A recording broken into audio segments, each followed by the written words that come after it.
Welcome, everybody. Glad you're here. We're in this conversation called An Introduction to Love. This is part 165,000, all right? I'm so glad you're here. We're actually going to end this next week, but today I thought, God, we got to have a little bit of this kind of post-conversation that Paul has with this collective, and then I want to give you an image next week to close it out. Now, to begin, I want to ask a question to you all, and I'd not pre-planned this. It just hit me on the way up here, so there are no mics, so you can just holler it out if you want. If not, I got a lot of things to say, so we can move on. But my friend Penny Hunter, she's been here a couple of times. She has a podcast called Things I Wished I'd Known, which is a great title, by the way. And it led me to this question because I think this is what Paul is getting at in this part of the letter. If you could go back to your earlier self, like early stages of consciousness and awareness, roughly for some people, for me, I became aware around 8 or 9 years old, like consciousness began to emerge for me. At least that's kind of my earliest memories. My wife is different. Katie, she could go back early on, 3, 4 maybe, which is utterly absurd. I think she's just creating stories, but she fully believes she was there in the moment and she's aware of it. But if you could go back to your earlier self, wherever you are now in life, whatever it is you've learned through the years, what would you say to your younger self? What is it you wished you had known as a child that you know now? This is the question. If one thing, I'm not asking, some of you are like, oh, I got a list, I got about 12, all right? No, if there was one thing you could go back right now, if I told you, I'm glad you're at Vinings Lake, we're a really special collective. Out back behind the kids' building, we have a DeLorean. And all of you all get to punch in one date, and you get to go back to your younger self. Where do you go? When do you go? And you get to say one thing to that child. What is it you say to them? Now, I just want to open the floor, and it can be anything. It doesn't have to be deep here, but I'm just curious. Maybe you have some thoughts. What is it you wish you'd known? You went deep so fast. It's okay to let people love you. Wow.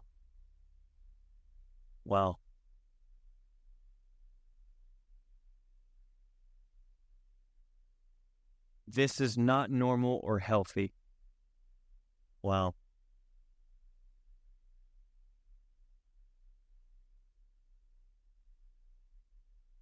Thank you, Joel Osteen. Just kidding. It's my friend Kevin. He's the only one name that I can say publicly because he did. I love that, Kevin. Yes. So true for me too. Because I was taught the opposite, right? Yeah.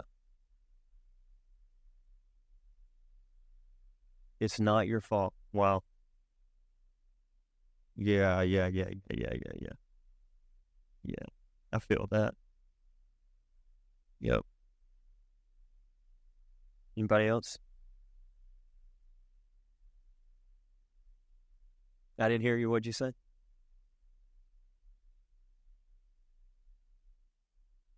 For those of you that didn't hear, she said, don't drop your little sister. It's okay to say no. God, what a word. Anybody struggle with that? Anybody struggle with always feeling like you have to do things? Got to go to that party. You got to do that. You got to do that. How much of our life do we spend having to do things? Can I just permission slip to all of you? I mean, someone empowered me with this years ago. It's okay to say no. And here's the thing. You also don't have to have an excuse for saying no. I mean, people all the time like, I can't make it and they list reasons. It's okay just to say, nope, not today. And by the way, anyone who can't handle your no needs to be moved out a ring in the circle of friends. Because a true friend doesn't need an excuse. So, okay. Oh, that's a whole sermon. Anything else? Yeah, yes. Sorry. Yes. What if somebody had told us that younger? How much of our lives did we spend trying to be something other than we are? I mean, the shoes. I was obsessed with shoes growing up because all the other kids had shoes. But my dad was a pastor, so he couldn't afford These other kids, their dad was like business people, you know what I'm talking about? So they had the new Jordans. But my dad was a pastor, so we had, we went to like the shoe store where you got the knockoff versions of the Jordans, you know what I'm talking about? Yeah. Yeah. Imagine if I didn't even fall into that trap. Or you know what I mean? Imagine if you're just like, no, this is who I am. This is what I do. This is what I wear. Right? God, isn't that liberating? Is there a more liberating message than someone telling you, hey, be exactly who you are? Oh, by the way, I would say to you, what the world needs more than anything is for you to be who you are. The world's not looking for another carbon copy of so-and-so or her or him. Let's stop trying to be other people and embrace our own uniqueness. Come on. Yeah, I think I heard somebody else yelling in the middle of the other one. Yeah. Yep. God's love for you is not conditional, he said. Yeah, it's interesting. I was told that with the mouth of the religious leaders, but then right underneath it was the opposite message. It was like, God loves you unconditionally, but then they would literally stand up after saying that and like, but if you don't XYZ, then you're going to, be separated from God for all of eternity. Like, that sounds pretty conditional. Sounds pretty conditional. Yeah.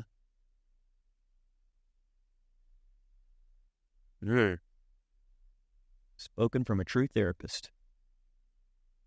If someone doesn't like you, it doesn't mean there's something wrong with you. God, that is so huge, isn't it? Yeah. What? Oh, we're all getting excited now. I love it. Come on. Yeah. Be a child. Yeah. Yes. That came out. That was perfect. Yes. Yeah. Yeah. Why are you whining? Well, because they're a child. How many of us, we expect our children to be adults? This is why we teach spiral dynamics around here. One reason, because it's called growth. And actually, Paul's getting to that too, by the way, today. He calls it, he like kind of references just age appropriate. A friend of mine, Doug, calls it page appropriate. I love that. Yeah, somebody else had some hands? Yeah. Oh, yeah. I don't know if my younger self would have gotten that one, but I like that. Yeah, yes. Look, I love all the wisdom in here. Anybody else? Oh, yeah. Question what you're told. Yes.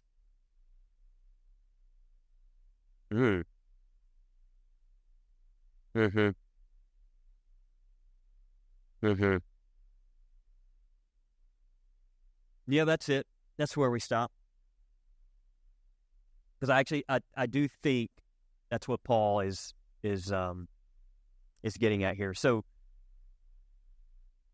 Paul, like, he's been on this riff for a while about love, and for those of you that are just joining us, there's a whole backstory. You can watch the last 1,200 episodes of context. But he's writing this collective that's just torn apart. They can't agree on anything. It's a theological nightmare. It's an anthropological nightmare. I mean, they're just fighting over everything. And Paul he's trying to point toward love, but not just any love. He uses the Greek phrase agape love. And now he's kind of riffed through what that is, his experience with it, because it's otherworldly, but yet there's a taste and experience of it on this side. And now that he's gone through like his list of like 15 verbs of what this love is, like is his best way of pointing toward the moon, he now is kind of like ending this little part of the letter, and he's trying to show us what he wished he had known, and he's also trying to show us what he believes is the most important thing that he could communicate to this collective. And part of that is exactly what was just said. So in a nutshell, here's what Paul is saying. What matters more than your theological correctness, what matters than even your beliefs, what matters more than anything, because this collective, man, they had their ideas about what was most important in life. And the reason that they were splitting and fighting over everything is because they were dying, holding on, gripping their ideologies, believing who they were their ideologies. And Paul is like, I don't know how to tell you this, but you're going to give your life to these ideologies, and then you're going to come to the end of your life, and you're going to realize that was a mistake. Because there's something more important than your ideology. I would argue there's something more important than your theology. And Paul's like, it's what Jesus kept saying again and again and again, and I don't know how we have missed it. And that's what I want to bring to your attention. And this is what Paul does. Now, to get at this, let me just read this part of the letter to you. Again, this is found in 1 Corinthians 13. We'll start at verse 1 again, and then we'll add on to what it says. It says, if I speak in the tongues of humans and of angels, but do not have love, I am a noisy gong or a clanging cymbal. If I have prophetic powers and understand all mysteries and all knowledge, and if I have all faith as to remove mountains, but do not have love, I am nothing. If I give away all my possessions and hand over my body so that I may boast, but do not have love, I gain nothing. Love is patient. Love is kind.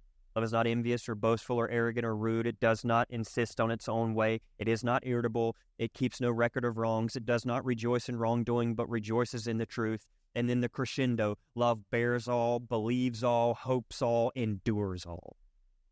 And then in verse 8, he begins to transition here. He's trying to land this idea of love, and he says this, love never ends.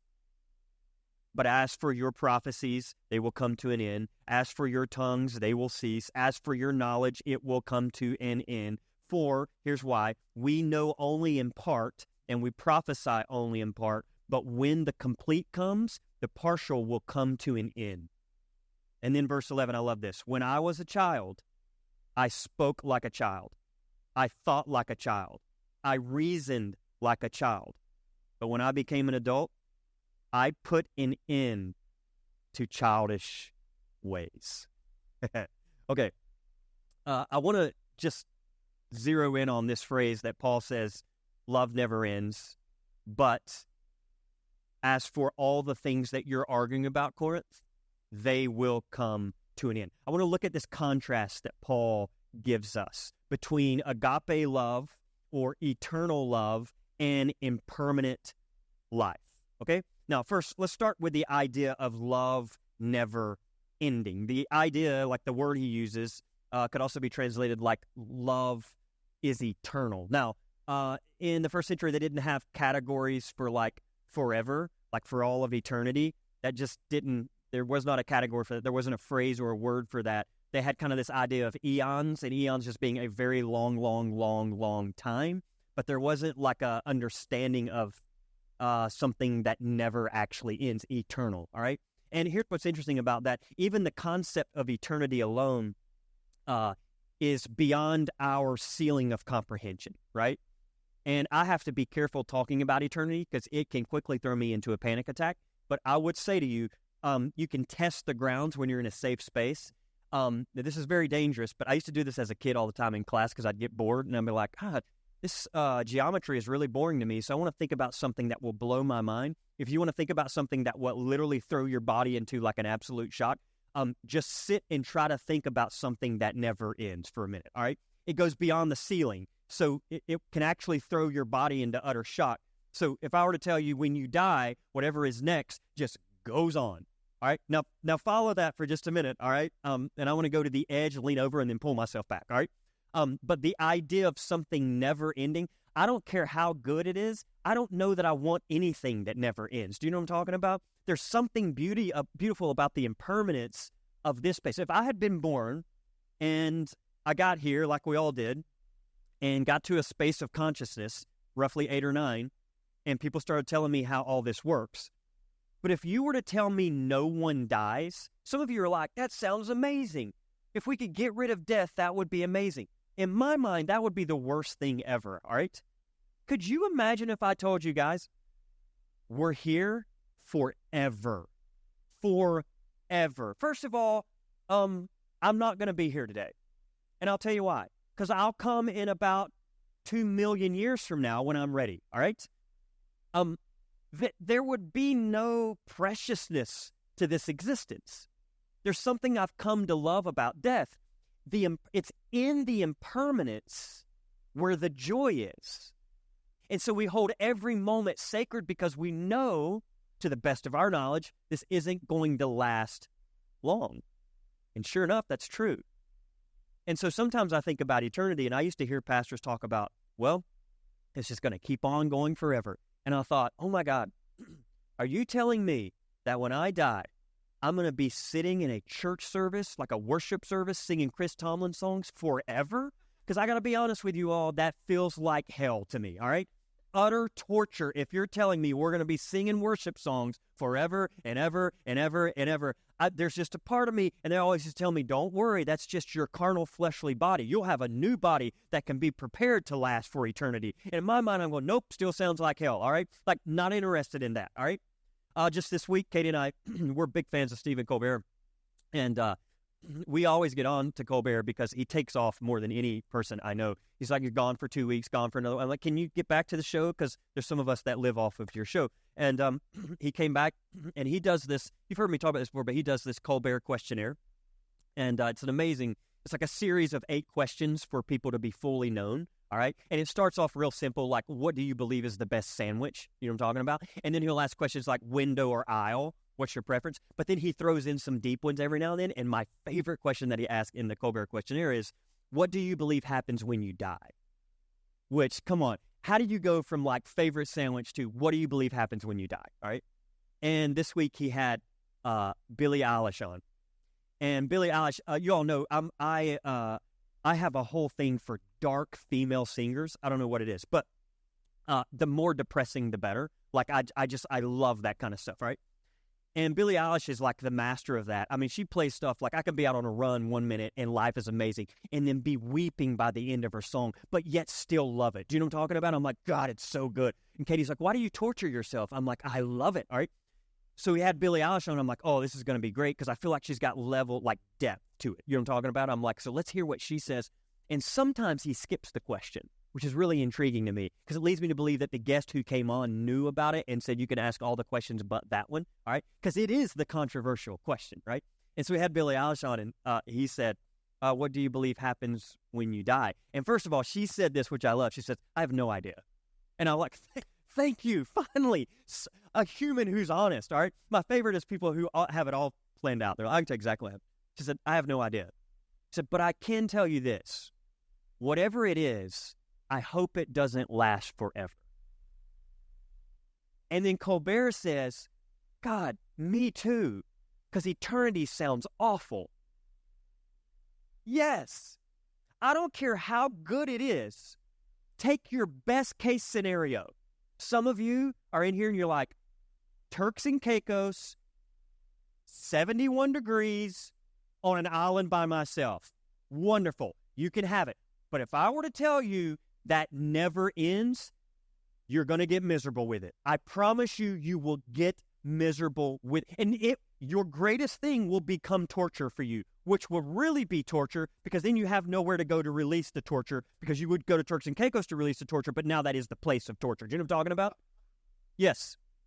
Some of you, it's golf. You're like, oh my God, Torrey Pines. But if I were to tell you, okay, great, but you're going to have to do that for the rest of your entire life. And by the rest of your life, I mean forever and ever and ever and ever and ever and ever and ever. No, that becomes miserable, all right? This happened to me recently. It's story time with Pastor Deese. Let me put on my Mr. Rogers sweater. It's a beautiful day in the I still love that guy, by the way. I miss that guy, all right? No.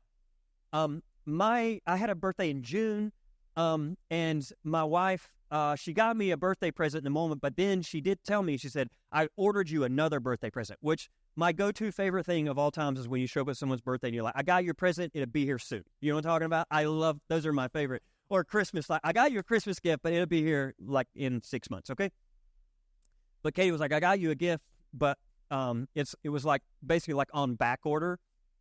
Which is I love that phrase. That's one of my favorite phrases, back order. I'm like, that's when you know it's a good gift. You're like, yeah, it's exclusive. And she's like, but it'll be here. I'm like, great. I'd forgotten about it. Didn't think anything about it. I was in my kitchen, just like, I don't know, 3 weeks ago maybe. And It was somewhere around lunchtime. I was minding my own business. I went down for lunch because I do my office stuff upstairs. Came down. I opened the refrigerator. I was back in the refrigerator, and I see Katie pull up because our garage is behind her house. She pulls up. And then I can just look through the window and I can, because the blinds were kind of shut, but I could make out that she was like kind of carrying something heavy. And she walks into the house and I can hear her kind of fumbling with the door, trying to open it, and she's carrying something. And she walks in and she's got this large container. I mean, it's large. And she sets it down and she's like, oh, it's here. She's like, happy birthday. And I'm like, what is this? And I look down and I realize what it was. Now, just hold for just a second. My wife and I, we have our favorite little spot that we go on vacation. We go there as many times as we can a year. We love it. It's just it's an island of utter absolute peace.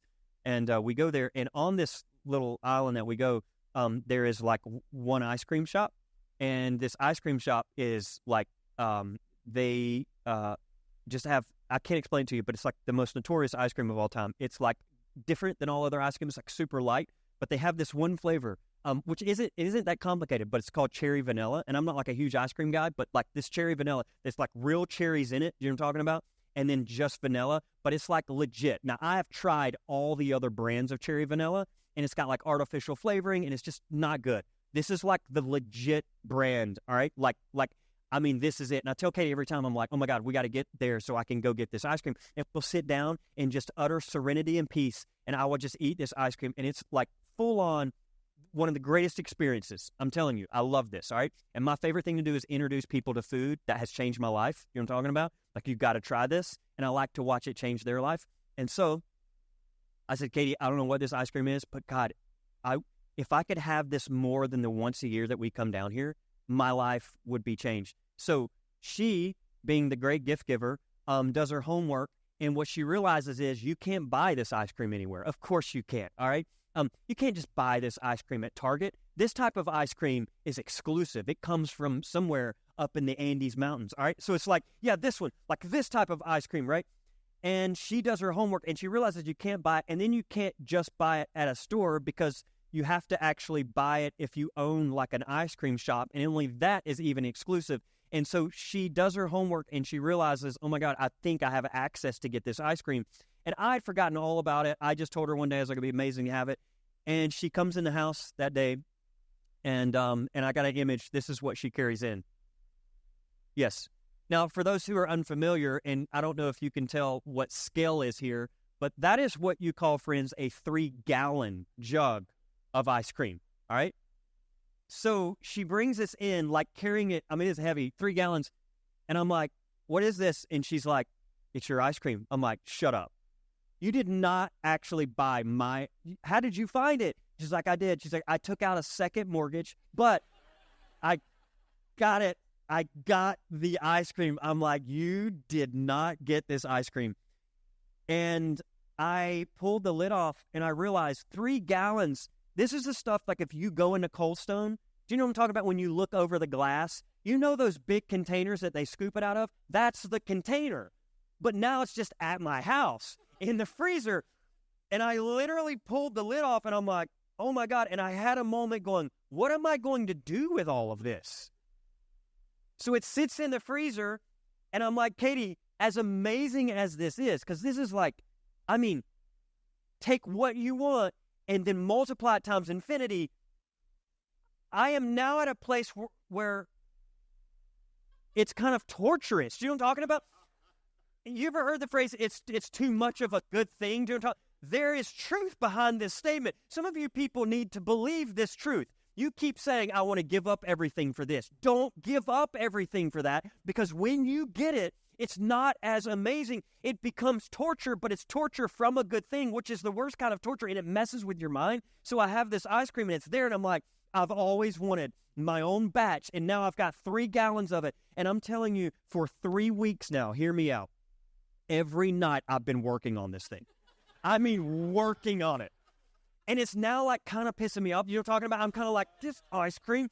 And I got the scooper, and every time someone comes over, I kid you not, my parents came over recently, and they brought my aunt, and immediately came in. We had dinner. I'm like, hey, guys, just pause for a second. I pull it out.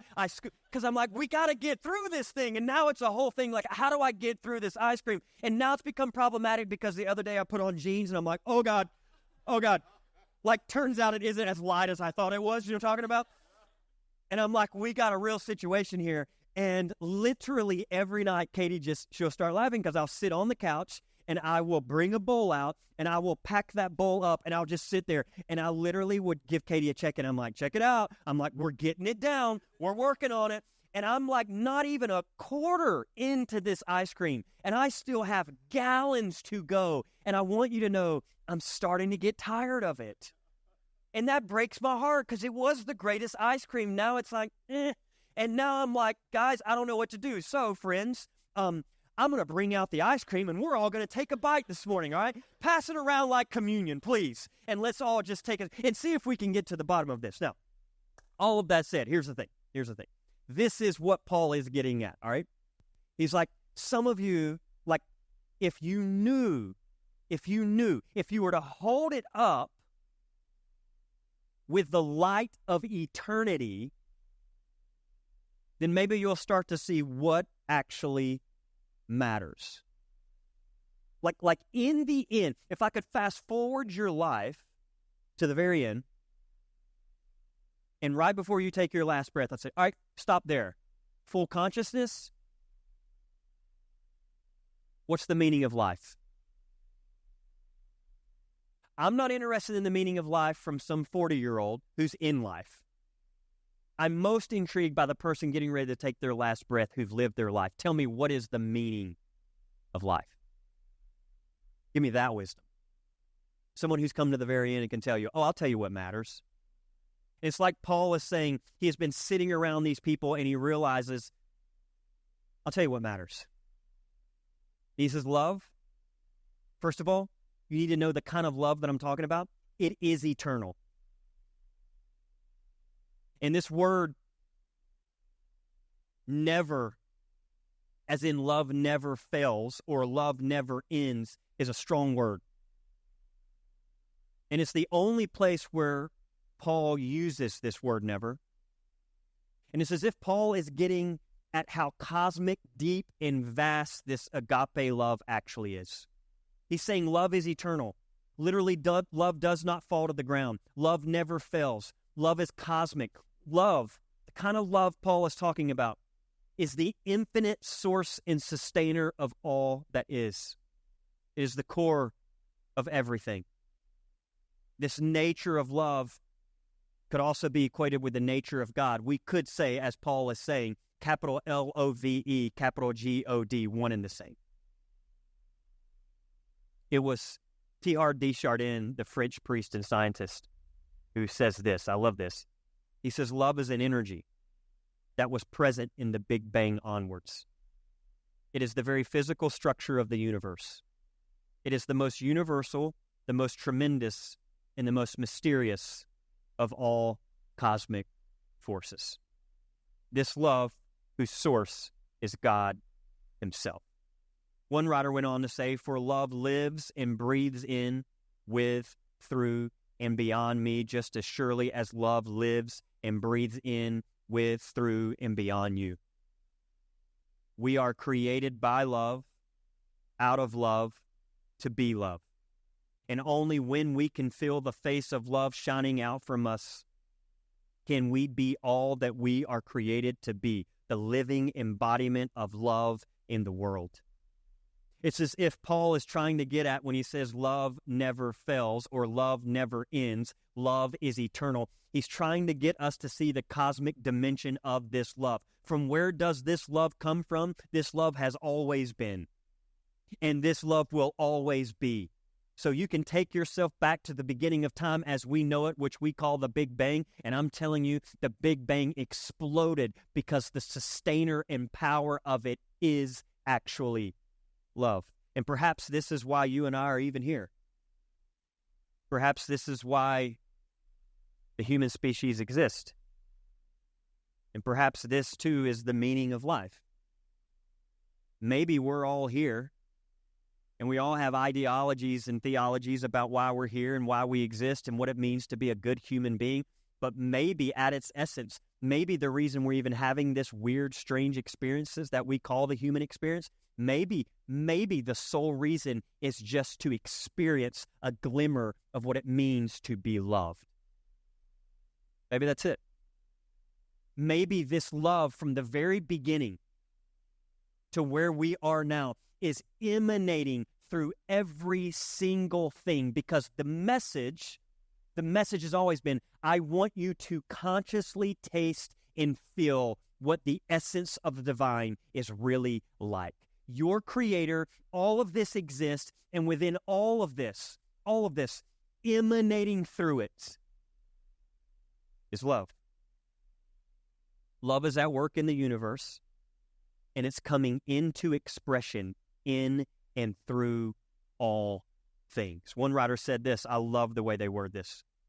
Love is God's river flowing out into the future, across the border into the country where there is no pride, no jostling for position, no contention among God's people, and we are invited to step into that river here and now and let it take us where it's going.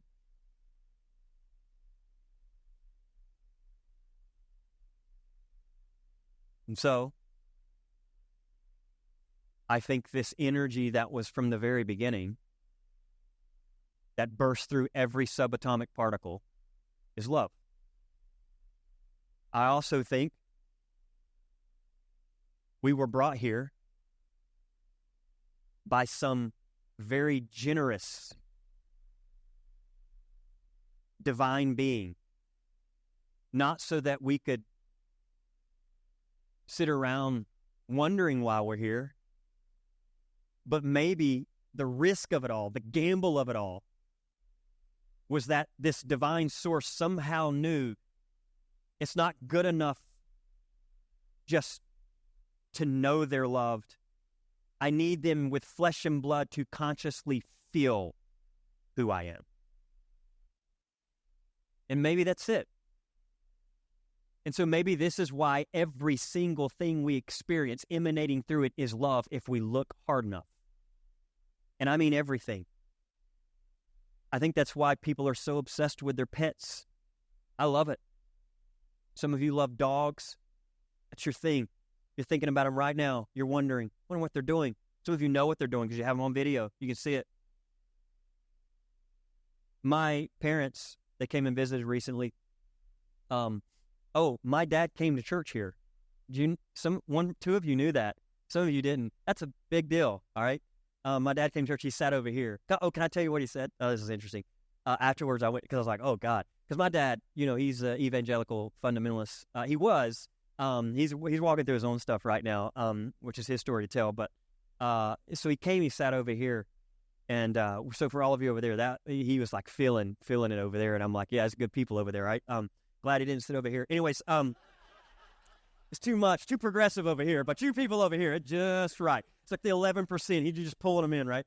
And so he came here, sat over here, and then first of all, I tell you, I've never been more nervous in my life. Like I can't. My first sermon given, I wasn't that nervous. I was like, oh my God. And my dad was very clear. He's like, don't tell anybody I'm here. And I'm like, I'm going to honor that. I don't want people. He's like, I don't want people on me. And I'm like, Dad, first of all, no one's gonna. As the many stories I've told about you, they're going to stay clear away from you, all right?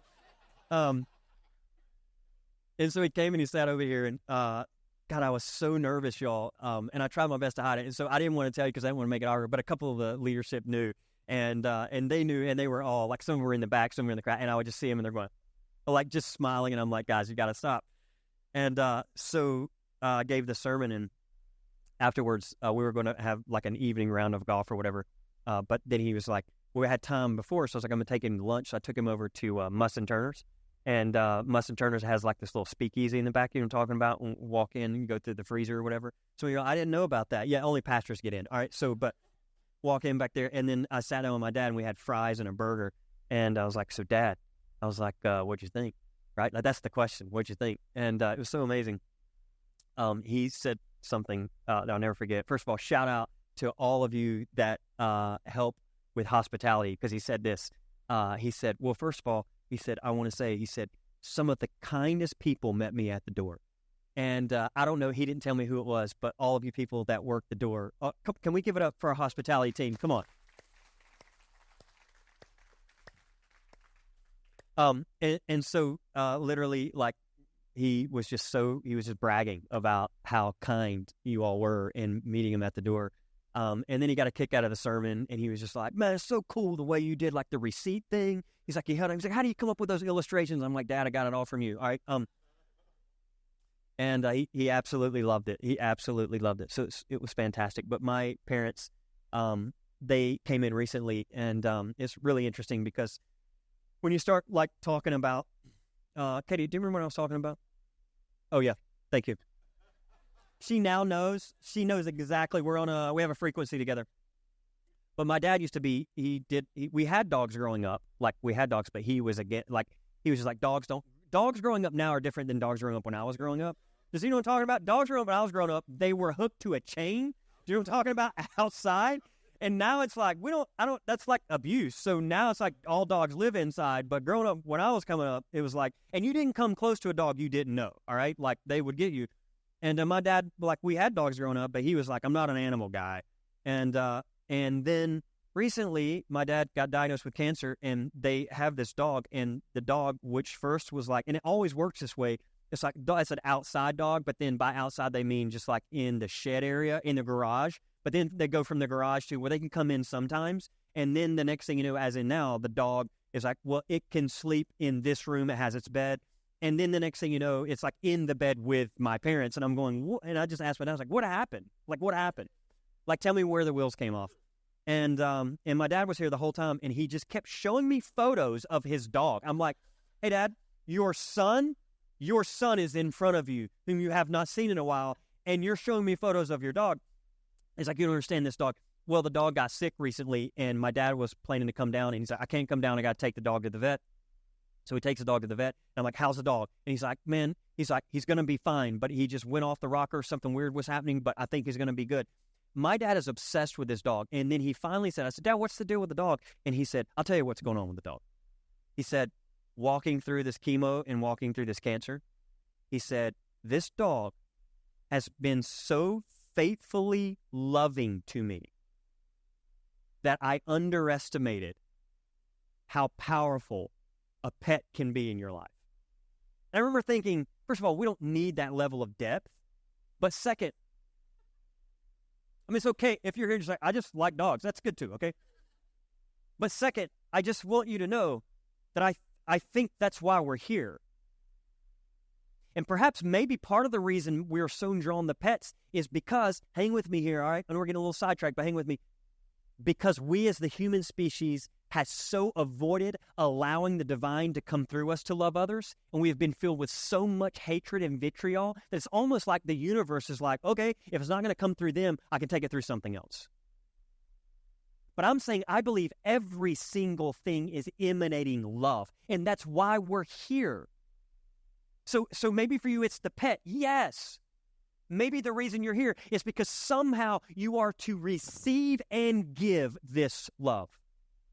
Sunsets, beaches, your kids, your partner, this community, all of it.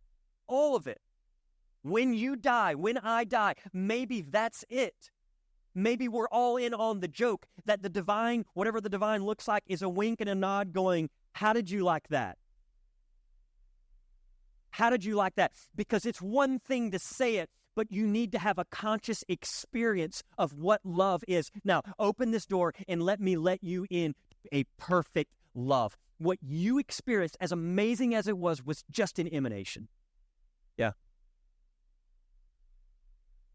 So Paul says, I just want you to know there's a cosmic level to this love.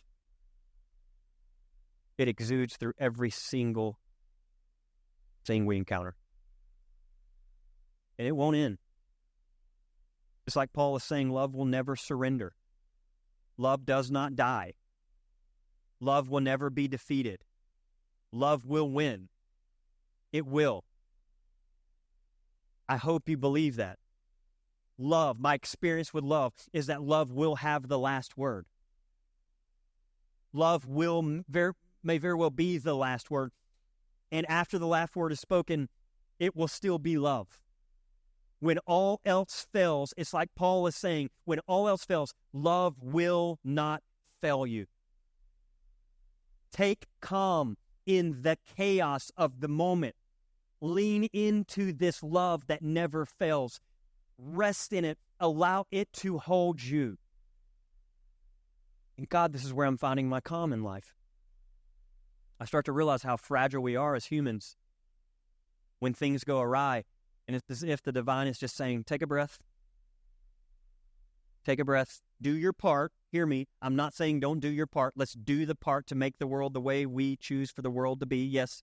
But I also want you to know, in the end, I'm not stressing and having panic attacks over what the future is going to look like because I stand firm on this truth. I believe love will have the last word. I believe love will be the last word. And I do believe love will actually win in all the ways we could ever imagine it actually winning. Thank you for the amen. That's what Paul does. He takes that and he contrasts it with the impermanence of life. Say this and we're out. All right, you guys have been amazing this morning. Paul says the partial will come to an end. You see what he's doing? Love will never end. It will never be defeated. It will win. It's always there. It's cosmic from the beginning. Will be in the end. Love just keeps going. It will never be defeated. I don't care how wicked someone may be. They'll never defeat love. And that's the beautiful thing about being on the side of love is you're going to be okay. Newsflash, I'm going to tell you this. Actually, everyone is on the side of love. Some just are aware of it. Some are not. All of that said, it's like love, yes, that's it. But then he's like, I want to contrast it with this impermanence of life. Paul is just saying this. Paul is contrasting love with all the ways that this community is fighting. It's like he's saying the value of our theology and beliefs and our work must be judged in the light of eternity. Paul holds up this light and he asks the collective to take a second look at all the things they're arguing over. And I would just ask this question. How much of what we are fighting over right now will be pointless at the end of our lives? That's the question. You hear people use this phrase, is it a hill to die on? Have you heard this phrase? How much of what we fight over right now will be pointless at the end of our... Some of you are giving all of your energy to something, and you're going to get to the end of your life and be like, yes, maybe. Or maybe you get to the end of their life and you realize, well, that was silly. All that arguing, all that fighting.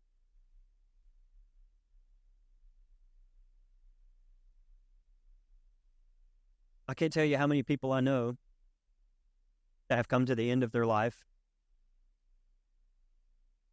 and they've come to the conclusion that all the fighting they had about money and money problems were actually worthless at the end of their life. I can't tell you how many deathbed experiences I've had as a pastor of Vinings Lake now, where I've been at the end of their life, and check it out. The most common repeated phrase at the end of someone's life I have personally witnessed, and any nurse, any doctor that's present in the room will tell you this is the common phrase. Not one time have I ever had anyone come to the end of their life utter the final words, which is the question that we started with. If you knew what you knew now, what would you tell you? What is it you wished you'd known? Not any person has been like, God, if I just left more money. Isn't that weird? Because that seems to be the driving force for all of us. If I just made more money and left more money and money, and there's a part of it that's great. But I've never had anyone come to the end of life going, whew, well, man. I've never heard money being the last words anyone spoke. I've never heard anyone be like, God, I wish I just worked a little bit more. Mm-hmm. I'll tell you the words that I have witnessed. They're very simple, but yet very profound. Almost 99% of the time. Very simple. I love you. That's it. Those are the last words. I love you. I hope you know I've always loved you. I will always love you. I love you. That's what Paul is doing here. He's trying to show you, he's holding up your arguments, and he's not making judgment calls on the argument. I don't think he's saying these are healthy, these are not healthy. I think he's just holding it up going, you hold it up, and you tell me what you're giving your life for. Is it what is most important? All of these splits and arguments and fights that you're having, will it be worth it at the end? This is what Paul is saying. And this is hard. It's like Paul is getting at some truth, and here it is. What is it I wished I'd known? What I wished I'd known is that everything will come to a proper end, but one thing will remain: love. It's like Paul is saying, I want you to see and know that in the end, love is what matters most. Love is what matters most. And this is why you continually join me in gathering and trying to be somewhat of a conduit that this love can flow through. Because I think it's the essence of everything Christianity. If you're here and you subscribe to Christianity, even that religion, I believe the essence of that religion is love. I do. Think about what Jesus said in John. Jesus said in John, and they will know you are my followers or my disciples if you have what? Good theology. No, not one time. And they will know you are my followers if you believe in X, Y, Z. No. They will know you are my followers if you vote Republican. No, Jesus does not say that. He kept over and over again going, I'm going to break down the commandments. Love God with all your heart, with all your mind, with all your soul. Love your neighbor as yourself. And what does he say? You will know you are my disciples if you have love for one another. Friends, I understand there's nuance. I'm not naive to the nuance. This is a part of the struggle that we're in right now, is we can say things like this, but yet people take the language in the name of that love. It's almost as if they hijack it, so it gets really challenging. I get that. It's part of the reason why there's lots and lots of people in a movement right now. In fact, the largest growing religious group in the world right now are nuns, those who were raised religious, usually evangelical, but now are spiritual, but not religious, because they have been so turned off by those who continually mouth Jesus and talk about his birth in the manger and his death on a cross and his resurrection, but somehow want to ignore 3 years of his teaching. It's like Jesus is all about the death, burial, and resurrection. Okay, but what about 3 years of everything he said while he was here? Like love your neighbor. Like love your enemy. Like the Sermon on the Mount. What about all of that stuff? Does that mean anything? Right? And so there's like a movement that started out being centered on love. But somewhere along the way, perhaps maybe it's been hijacked. And somewhere along the way, those who are screaming Jesus the loudest are using Jesus' name while working against the very things that he taught. And now instead of love, there's all this vitriol and bigotry. And most of it is in the name of Christianity. Bearing false witness. When I meet someone who wants more executions, I'm going, wait, did we miss the Sermon on the Mount? Those who want to make the rich richer, this isn't complicated. Just look at the life of Jesus. I'm not, it's just there, right? Anytime I meet someone who demonizes someone who's marginalized, all the red flags go up. Not one time have I ever seen Jesus look at the poor and go, you're just lazy, get a job. Jesus never did that. I'll tell you what he did do. He gave food. Jesus never said, pick up the sword. He said, actually, if you live by the sword, you'll die by the sword. Yes. And this is why Jesus says, everyone will know you are my disciples if you love one another. This is it. And this is what Paul is echoing. So I'll close here. All right? Everybody okay? I'm going to have ice cream in a minute, so here we go.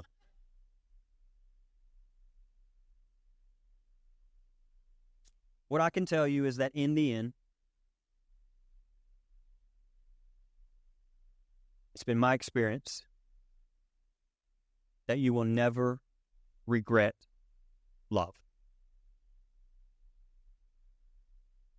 In the end, it's my experience that you will never regret choosing the way of love. Friends, there are no regrets with love. Love will never be wasted. And so if you're here and you're a little confused about the next step in your life, you're not sure about what the moral or ethical decision is in something, I'm not saying it's black and white. There's a lot of gray in this world. And I also think it's really good to have conversations of nuance about massive, major decisions. But I will say, when you're not sure and you're bumped up against the wall, if you'll look for love, I believe it's there. I believe it's present.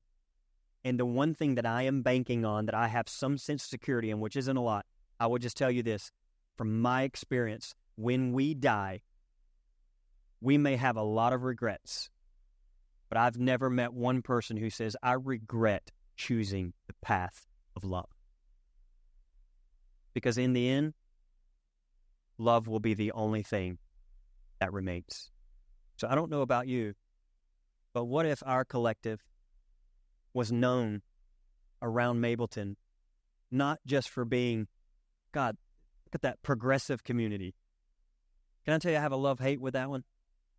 There's a part of me that I love. We have a reputation as a church, and parts of me love to hear it. Even the AJC wrote, it's not your daddy's church. I'm like, well, my dad did come. He liked it, but we have this reputation. I love it all. It's great. It's part of who we are. But I'm going to be real honest.